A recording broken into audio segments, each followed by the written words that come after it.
تا حالا شده یه موقعیت عالی رو از دست بدی فقط چون اعتماد به نفس نداشتی؟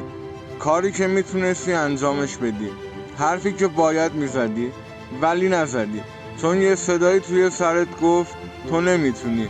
منم اون لحظه ها رو داشتم، ولی حالا میخوام بهت بگم اعتماد به نفس ساختنیه و از همین امروز میتونی شروعش کنی. اعتماد به نفس یعنی خودتو باور داشته باشی، یعنی بدونی که حتی اگه شکست بخوری باز هم ارزشمندی.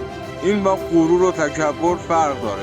اعتماد به نفس واقعی از درون میاد، نه از تایید بقیه.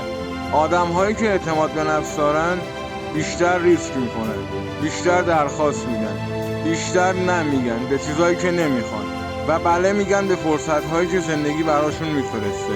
بدون اعتماد به نفس حتی بهترین استعدادها هم خاموش میمونن. بیشتر ما فکر میکنیم اعتماد به نفس یعنی صدای بلند یا قیافه خاص داشتن، ولی این یه دروغه. اعتماد به نفس یعنی من خودم رو همونطور که هستم میپذیرم و از همینجا شروع میکنم به رشد. اینجا چند تا تمرین ساده ولی قدرتمند که خودم انجام دادم. 1. هر روز صبح جلوی آینه به خودت بگو من به خودم ایمان دارم. 2. یه کار کوچیک انجامش بده که همیشه ازش میترسیدی، مثل نگفتن یا درخواست کمک. 3. گذشته رو ببخش، چون اعتماد به نفس توی حال ساخته میشه، نه حسرت گذشته.